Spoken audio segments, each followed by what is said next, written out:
지난 몇 년 동안에 우리가 체감하는 물가가 상당히 높아졌습니다.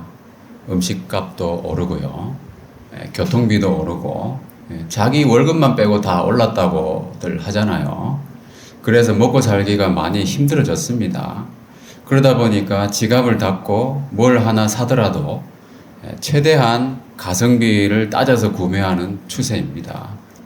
이번 추석 장보기에도 어떻게 하면 가장 혜택을 많이 받을 수 있는가, 그런 비결이 또 공개되었더라고요.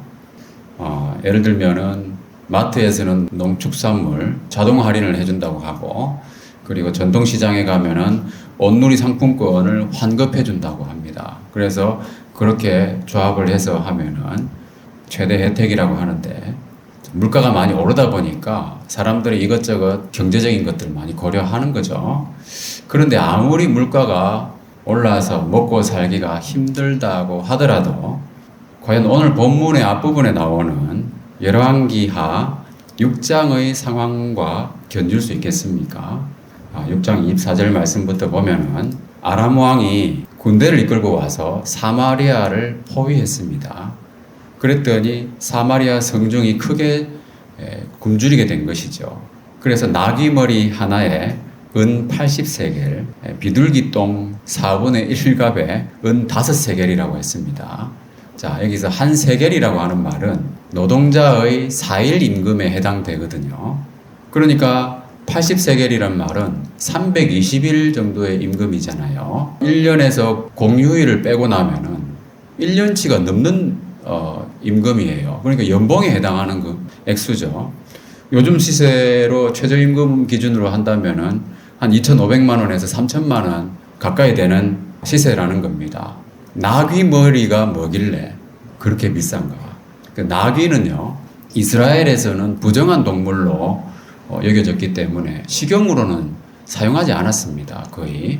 게다가 머리 같은 경우는 다른 모든 부위보다도 먹기가 상당히 곤란하잖아요. 그래서 가장 값이 싼 고기가 나귀 머리였습니다.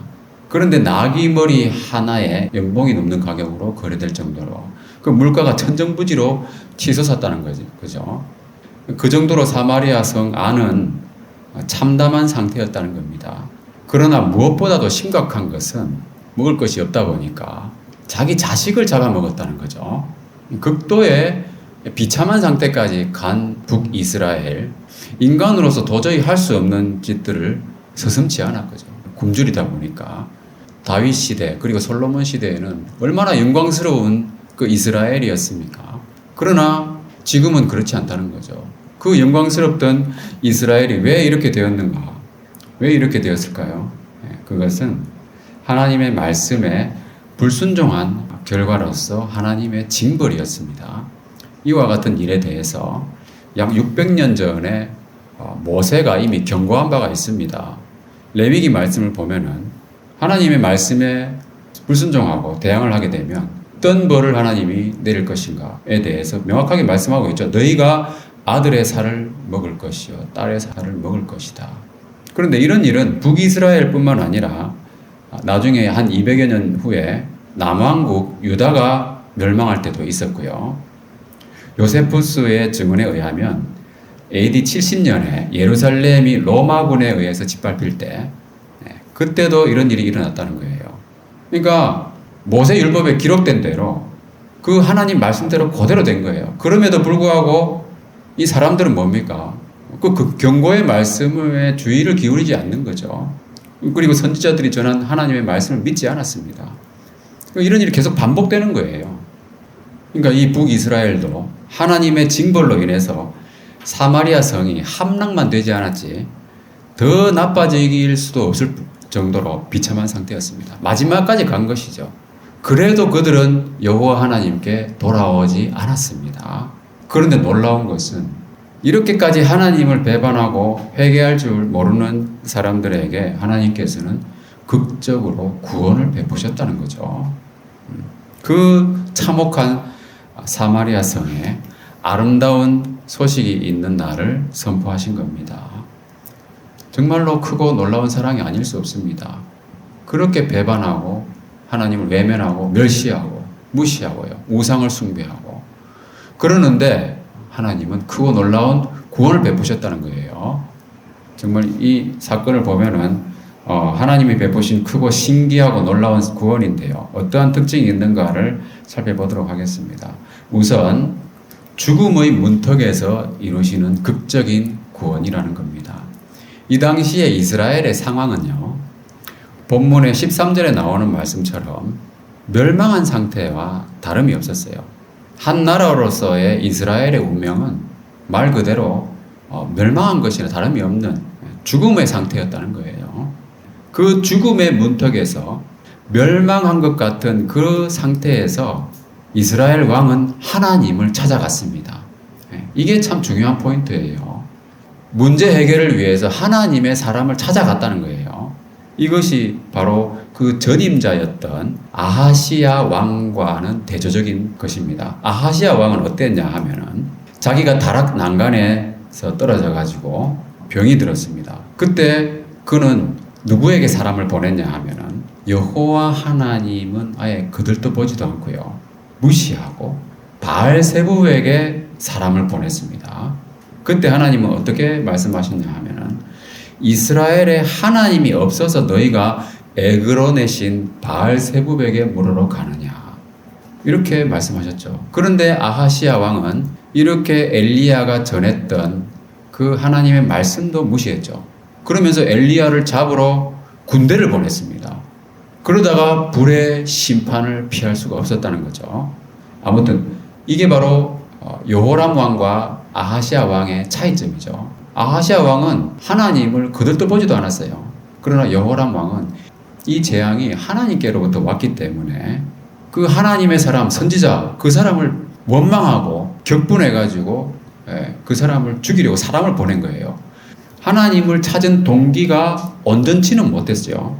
자기가 엘리사를 죽이겠다고 맹세까지 하면서 사람을 보냈는데 정신 차리고 보니까는 이 당면한 문제를 해결하려면 엘리사를 죽이면 안 된다는 걸 깨달은 거예요. 그래가지고 부랴부랴 자기도 급하게 뒤를 따라왔습니다. 그러면서 하는 말이 뭐냐면 이 재앙이 여호와께로부터 나왔으니 어찌 더 여호와를 기다리리요. 하나님의 사람 엘리사에게 와가지고 원망하면서 비난하는 말을 한 거예요. 그런데 이 뉘앙스가 뭐냐 하면요, 엘리사한테 비난을 하기도 하면서 아니 일이 이 지경이 되도록 여호와 하나님께 당신 기도 안 하고 뭐 하고 있느냐, 좀 해결 좀 해달라, 이렇게 참담한 상황이 되도록 방치했나, 너 죽어야 되지 않느냐, 그렇게 말하는 겁니다. 어찌 더 여호와를 기다리리요. 그러나 그 마음에는 뭐예요? 이 문제를 해결해 달라는 마음이 깔려 있는 거잖아요. 그래가지고 왕이 직접 와가지고 자기가 보냈던 사신을 사람을 말린 거죠. 말리면서 직접 엘리사한테 이야기를 한 겁니다. 말이 되지 않습니까? 하나님으로부터 이 재앙이 왔으니까 그 하나님의 사람한테 가서 따지는 거잖아요. 들어보면 말은 되잖아요. 그러나 거꾸로 생각해 보면은 일이 이 지경이 되도록 이스라엘 왕은 뭐 했냐는 거죠. 자기는 하나님을 업신여기고 그동안 예배하지도 않고 오히려 우상을 섬기고 제멋대로 이스라엘 나라를 통치했었잖아요. 그런 상황에서 엘리사가 기도하면 하나님이 응답해 주십니까? 그건 아니라는 거예요. 그 국가를 운영하는 책임은 이스라엘 왕에게 있잖아요. 그 이스라엘 왕이 그 당사자가 그 책임 있는 자가 전심으로 하나님을 찾지 않으면은 하나님은 응답하지 않으신다는 겁니다. 사람은 어떠한 상황에서 하나님을 찾는가? 어떤 상황에서 하나님을 찾습니까? 죽음의 문턱에 이르러서야 하나님을 찾는다는 거예요. 다른 모든 소망이 끊어져야만 창조주 하나님을 찾는 것이 바로 인간입니다. 그죠? 그나마 그때라도 찾으면 다행이죠. 그렇지만 마지막 순간까지 하나님을 시인하지 않는 사람들이 많이 있습니다. 훨씬 더 많습니다. 그나마 그때라도 찾으면 다행이지만 그동안 잃은 것이 너무 많다는 거잖아요.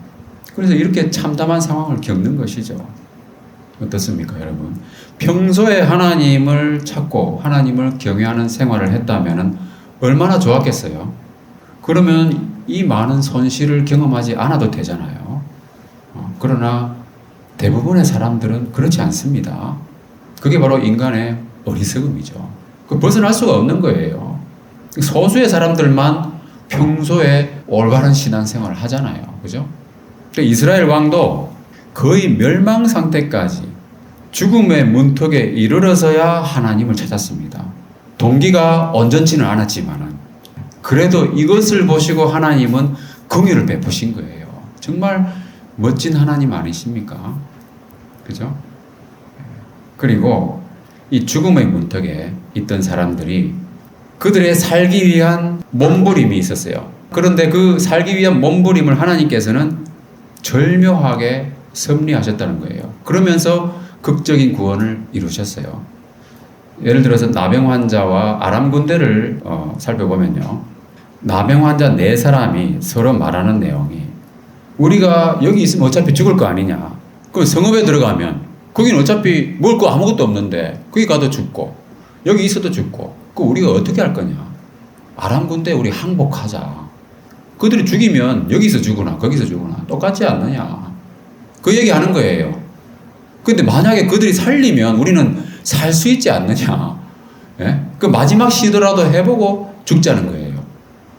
그죠? 그 죽음을 각오하고 적군의 진영에 간 것이죠. 그때가 바로 해질 무렵이었어요. 가보니까 어떻습니까? 아무도 없는 거예요. 오히려 아람 군대가 버리고 간 물품들이 질비하게 널려 있었다는 겁니다. 참 놀라운 일이죠. 그 해질 무렵에 일어나서 갔는데 그 해질 무렵에 아람 군대는 뭐 했는가? 그들은 해질 무렵에 일어나서 도망했습니다. 절묘한 타이밍이에요. 그들은 그럼 왜 도망했는가? 병거 소리와 말소리와 큰 군대의 소리를 들었다는 거죠. 이 소리가 어떤 소리였는지 정확히 알 수는 없지만 아마도 그 골짜기에서 휘몰아 부는 그 바람 소리였지 않았을까 추측합니다. 그러나 그런 소리를 할지라도 그 아람 군대의 모든 군인들이 그런 착각을 일으켰다는 거잖아요. 그 정도로 하나님께서는 그 사람들의 감각 기관을 주관하신 거예요. 참 놀라운 일이죠. 그래서 지금까지 이 말씀들을 보다 보면은 하나님의 명칭에 사용되는 단어가 바로 여호와라는 이름을 사용했었는데요. 여기 보면은 주라고 되어 있습니다. 주라고 하는 말은 히브리어로 아도나이라고 하는 건데 주인이라는 뜻이잖아요. 여호와라는 말은 참고로 말씀을 드리면은 스스로 계신 분이에요. 그래서 영어로도 스펠은 같은데 표기법이 조금 다릅니다. 영어 성경에 보면은 여호와는 모두 대문자로 되어 있고요. 아도나이 주인은 L만 대문자로 되어 있고요. 그래서 이 아도나이라는 말은 만물을 주관하시는 하나님, 그죠? 그 주관자로서 섭리하신다는 것이 반영되어 있는 표현입니다. 그 인간의 감각 기관까지도 주관하신다는 거예요. 그래서 6장에 보면은 엘리사가 하나님께 기도하죠. 기도해가지고 어떻게 하냐면 아람 군대의 눈을 어둡게 합니다. 그리고 그들을 사마리아로 데려가요. 그리고 눈을 열어서 음식을 대접하고 그리고 자기 나라로 돌려보냅니다. 기적 같은 일들이 일어나는 거예요. 하나님께서는 인간의 눈과 귀와 그 감각기관을 다 주관하신다는 거예요. 주권적인 섭리가 있었다는 거예요. 이 점에 대해서 고린도전서에서도 이렇게 말씀하고 있죠. 보고 듣고 깨닫는 것은 인간의 힘으로는 불가능한 거예요. 그러니까 아무리 하나님 말씀을 전해도 사람들은 믿지 않는 거죠. 오히려 멸시하잖아요. 그러나 하나님은 성령으로 우리에게 보게 하시고 듣게 하시고 깨닫게 하신다는 겁니다. 그래서 인간의 그 감각 기관까지도 주관하시는 주 하나님께서 아람 군대가 큰 군대의 소리로 뭔가를 듣게 하셨다는 겁니다. 그래서 그 아람 군대 사람들은 이스라엘이 고용한 용병들이 오는 거 아니냐, 그 소문이 돌게 하셨다는 거예요. 그래서 그들은 죽음의 공포에 사로잡혀 버렸어요. 그래서 모두 자기 목숨을 위하여 도망했습니다. 이때가 바로 해질 무렵이었죠. 하나님의 절묘한 섭리가 드러나는 사건이었습니다. 이것도 마찬가지로 그들이 살기 위한 몸부림이었잖아요. 이 말씀 보면은 서로 말하기를 그랬어요. 서로의 의견을 듣고 자기 생각도 말하면서 뭔가를 결정하게 되는데 뭘 결정했습니까? 도망하는 걸로 결정한 거예요. 그죠?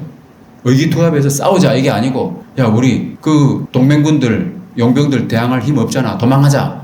다들 그렇게 결정한 거예요. 그래서 혼비백산 달아났던 거예요. 그들의 결정도 하나님의 섭리 가운데 이루어졌다는 겁니다. 조금 전에 보았던 나병 환자들의 경우도 그렇죠. 여기도 보면은 서로 말했어요. 그죠? 서로 말해가지고 뭘 결정했습니까? 우리 아람 군대에 항복하자. 이렇게 결정한 거예요. 그리고 9절 말씀에도 보면은 나병 환자들이 서로 말했어요. 서로 말하면서 뭘 결정했습니까? 벌 받을까봐 두려워서 왕궁에 알리기로 결정한 겁니다. 그러니까 그들의 말과 생각과 결정까지도 모두 주관하셔서 그 결정을 인도하시는 하나님이라는 거예요. 그 사람들은 살기 위한 몸부림으로 또 벌을 피하려는 자연스러운 의도로 그런 결정들을 했잖아요. 그러나 그 결정들을 인도하신 것은 하나님이라는 거예요. 그리고 그 결정들을 통해서 놀라운 구원을 이루신 것이죠. 인간은요, 자기 자유의지로 한 거예요. 그죠? 누가 강요한 게 아니잖아요. 그 하나님은 그것을 주권자로서 섭리하시는 겁니다. 참 놀랍지 않습니까? 우리가 믿는 하나님은 그런 분이라는 거예요. 만물을 다스리시는 하나님이 아니면은 도무지 일어날 수 없는 기적적인 사건들이었다는 거죠. 자, 우리 삶 가운데 우리가 많은 결정들을 행하잖아요. 그것이 과연 어디로 향하고 있는가? 그죠? 그것이 선한 일이든 그렇지 않은 일이든 궁극적으로는요, 하나님의 뜻을 이루는 데 기여하게 된다는 거예요. 궁극적으로 그렇습니다. 잠언 말씀에 보면 이런 말씀 있잖아요. 악인도 악한 날에 적당히 하셨다. 하나님이 악인의 결정까지도 결국 뭡니까? 궁극적인 하나님의 뜻을 이루는 데 사용하신다는 거예요.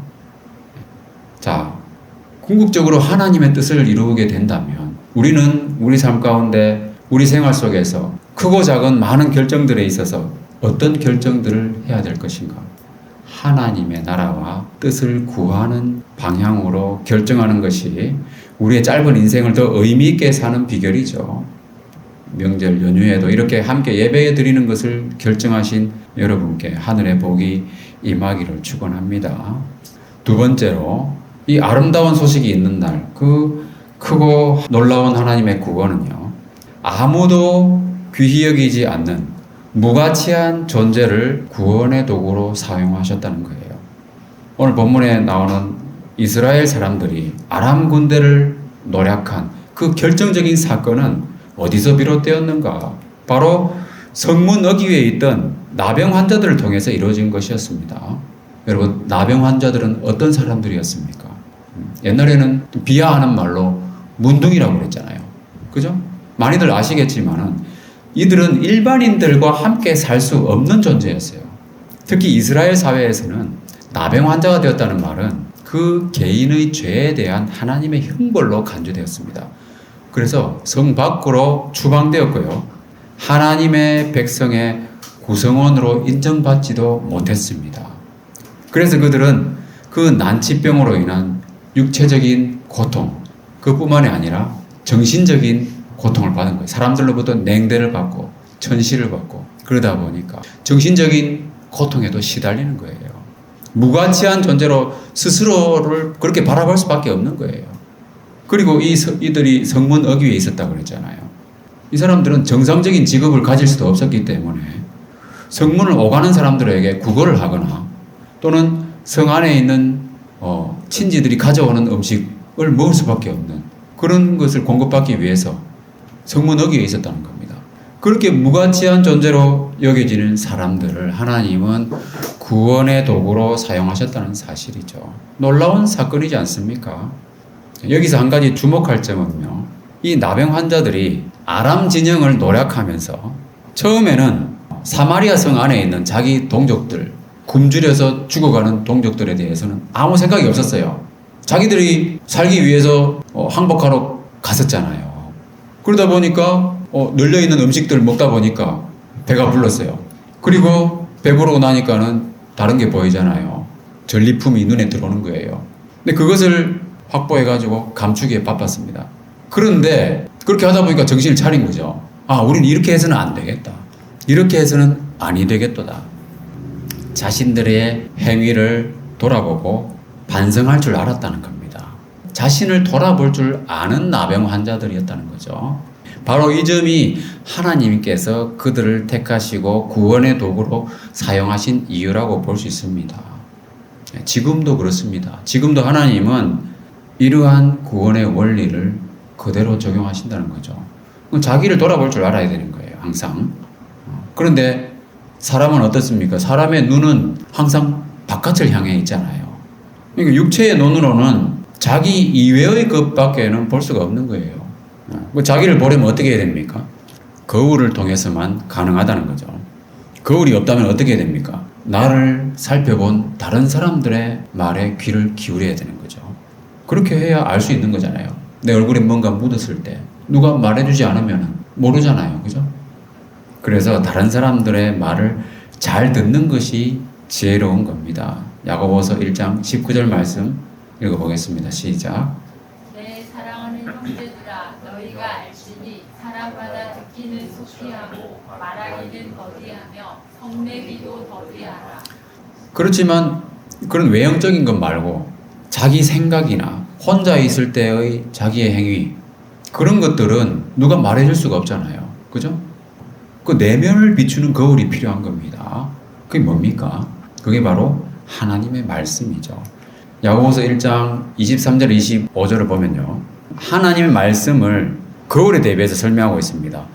그러니까 우리가 자주 거울을 쳐다보고 우리 자신의 외모를 살피는 것처럼 온전한 율법, 곧 하나님의 말씀을 자주 쳐다보면서 자신의 내면도 살펴야 된다.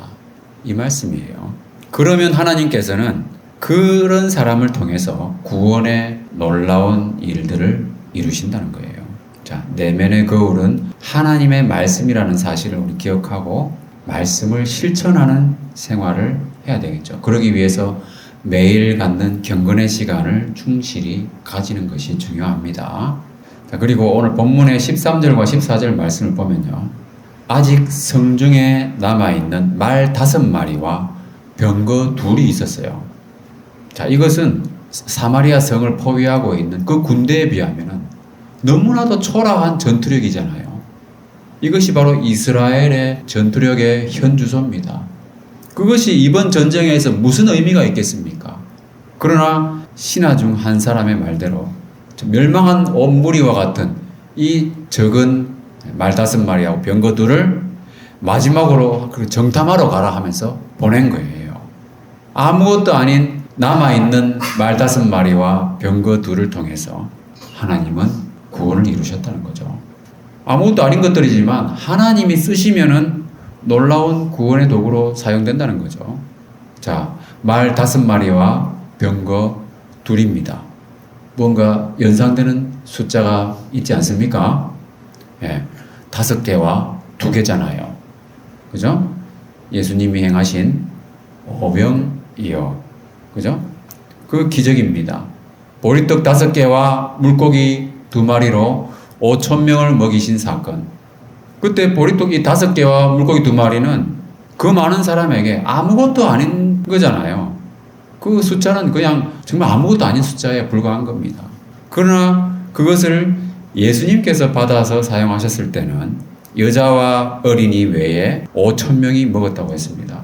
그러면 여자와 어린이 다 합치면은 적어도 한 7, 8천 또는 10,000명 이상이 되지 않았을까요? 아무것도 아닌 것 같지만은 하나님이 쓰시면은 놀라운 구원의 도구로 사용된다는 겁니다.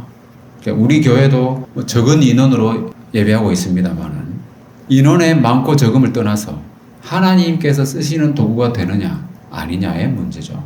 하나님 앞에서는 무가치한 존재는 없다 하는 것을 기억해야 됩니다. 왜냐하면 만물이 하나님의 지으신 것이기 때문이죠. 하나님이 무가치한 것을 만드실 분이 아니라는 겁니다. 자, 요한복음 1장 1절부터 3절까지를 다 같이 읽어보겠습니다. 시작. 태초에 말씀이 말씀이 계시니라. 이 말씀이 하나님과 함께 계셨으니 이 말씀을 본 하나님이시니라. 그가 태초에 하나님과 함께 계셨고 만물이 그로 말미암아 지음바 되었으니 지은 것이 하나도 그가 없이는 된 것이 없느니라. 네, 이 말씀에서 만물이 그로 말미암아 지음바 되었다고 했습니다. 그가 누굽니까? 바로 태초에 하나님과 함께 계셨던 분, 하나님의 아들 예수 그리스도입니다. 네, 만물은 예수 그리스도를 통해서 지은 바 되었어요. 그래서 우리 자신을요 그리스도께 드리면 우리도 하나님의 도구로서 무한한 가치를 지닌 존재가 된다는 겁니다. 네, 세 번째로요, 이 아름다운 소식이 있는 날의 구원은 여호와 하나님의 말씀대로 되었다는 겁니다. 자, 이 구원을 선포하는 엘리사의 말을 주목할 필요가 있습니다. 자, 하나님의 구원의 메시지를 전하는 데 있어서 단순히 아람 군대의 포위가 해제되고 평화가 찾아올 겁니다, 이렇게 전한 것이 아니라는 거예요. 그런 막연한 말로 전한 것이 아니라는 겁니다. 그런 말은 아무나 할 수 있잖아요. 그죠? 아무나 그런 말은 할 수 있습니다. 다 잘 될 겁니다. 우리 그런 말 많이 하잖아요. 그죠? 그러나 엘리사는 그렇게 말하지 않았어요. 어떻게 말했습니까? 내일 이맘때에 사마리아 성문에서 고운 밀가루 한 스아를 한 세겔로 매매하고 보리 두 수아를 한 세겔로 매매하리라. 이 구원의 메시지를 구체적인 매매 가격을 예언하는 방식으로 전했다는 겁니다. 그리고 그 시점도 내일 이맘때라고 못 박았고요. 장소도 사마리아 성문이라고 했습니다. 평화가 올 것이다 라고 하는 그런 두리뭉실한 예언이 아니라 정확하고 구체적인 예언의 말씀이었죠. 어떻게 이런 예언을 할 수 있는가? 엘리사가 뭐라고 했습니까? 여호와의 말씀을 들을지어다. 여호와께서 이르시되 그랬어요. 이것은 엘리사의 말이 아니고요, 여호와 하나님의 말씀이라는 겁니다. 그래서 고운 밀가루 한 스아에 한 세겔, 보리 두 스아에 한 세겔. 스아라고 하는 것은 약 7.33리터쯤 된다고 합니다.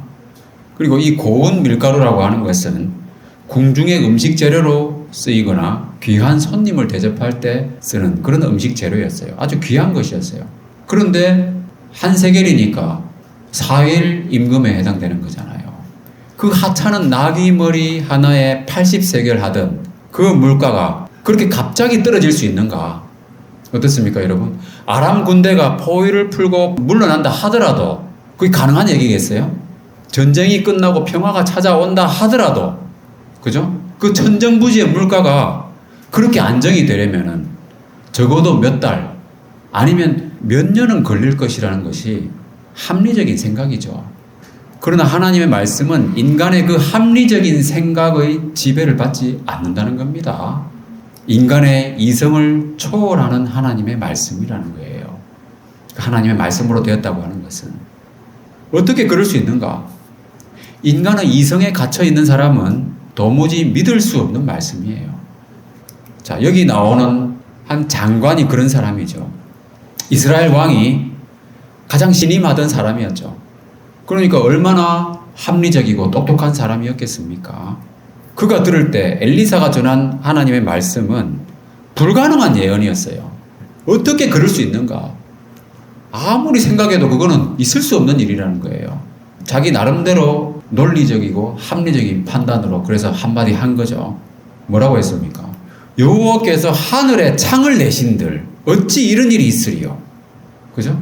비가 충분히 내려가지고 가뭄이 완전히 해소되고 농사가 되어서 곡식을 수확하기까지 적어도 몇 달은 걸리지 않겠습니까? 그렇지 않다면 누군가가 이웃 나라에서 풍족하게 구호물자를 지원해 줘가지고 뭐 그런 그 당시에 다 전쟁해가지고 서로 빼앗으려고 그러는데 그 지원하는 나라가 어디 있겠습니까? 어떻게 하루 만에 그런 일이 있을 수 있는가? 도저히 불가능한 얘기예요. 그러니까 여호와께서 하늘에 창을 내신 듯 어찌 이런 일이 있으리요? 아주 합리적인 말이지 않습니까? 그러나 실제로 여호와의 말씀대로 되었다는 겁니다. 정확하고 구체적인 그 물가와 그 시기와 장소가 그대로 성취되었어요. 하나님의 구원은요, 하루면은 충분하다는 거예요. 지난주 말씀에서 예수님이 뭐라고 하셨습니까? 마지막 날에 구원한다고 그랬잖아요. 그죠? 마지막 날에 다시 살리리니. 그런 내용이 있었잖아요. 그러니까 어떻게 해야 돼요? 우리는 마지막 날까지는 포기하면 안 된다는 거예요. 근데 끝날 때까지는 끝난 것이 아니라고 그랬잖아요. 하나님의 구원은 하루면은 충분하다. 이것을 우리는 믿어야 됩니다. 그리고 마지막으로 우리가 살펴볼 것은요. 믿지 아니한 자의 최후입니다.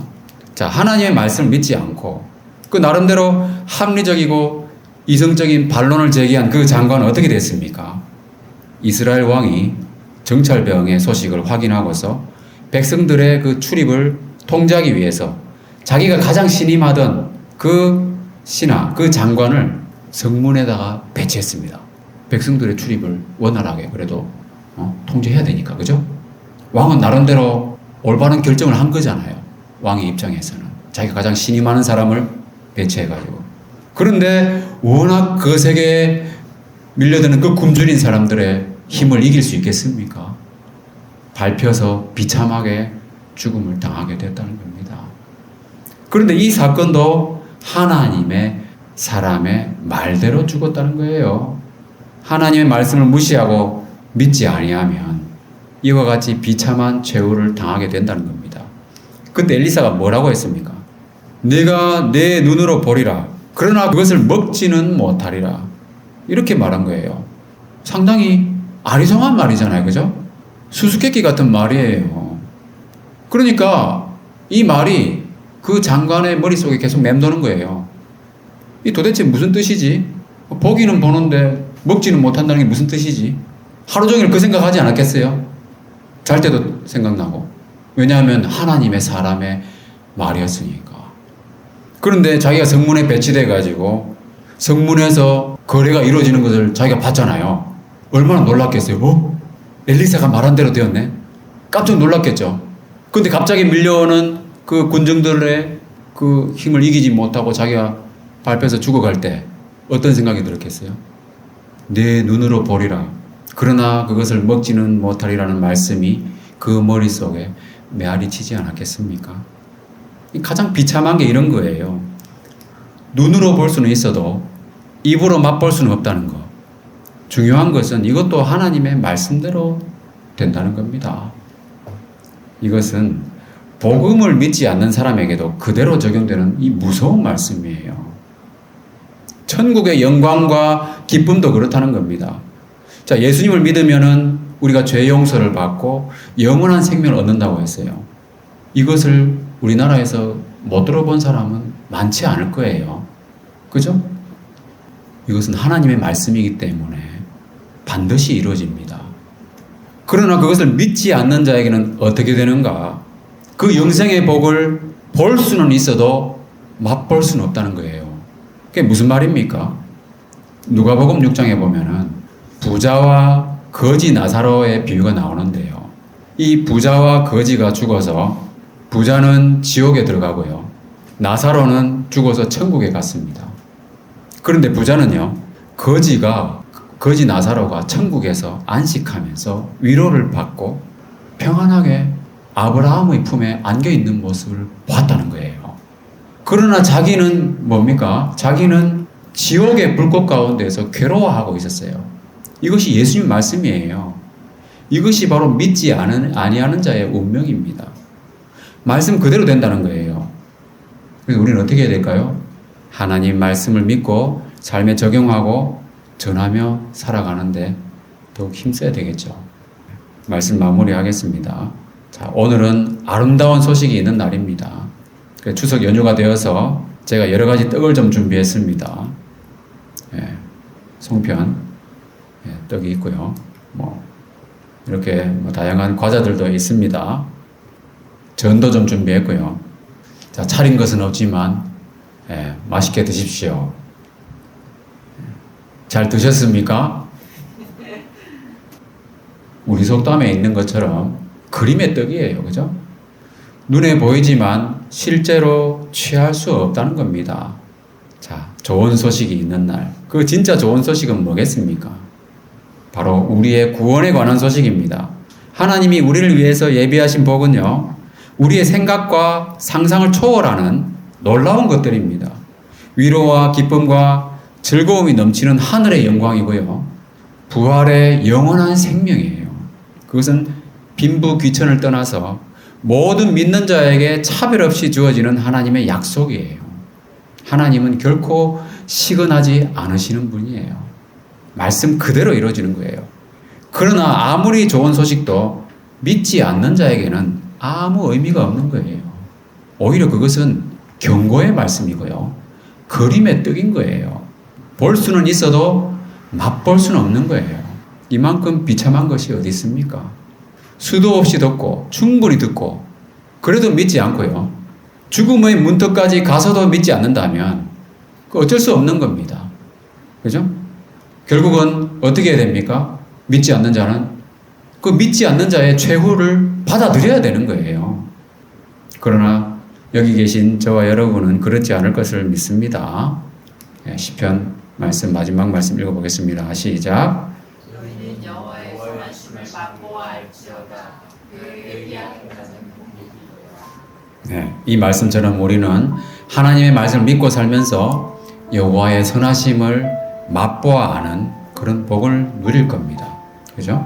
뿐만 아니라 이 복되고 좋은 소식을 주변에 많이 전하면서 하나님 나라와 뜻을 이루는 데 쓰임받는 저와 여러분 되시기를 주님의 이름으로 축원합니다.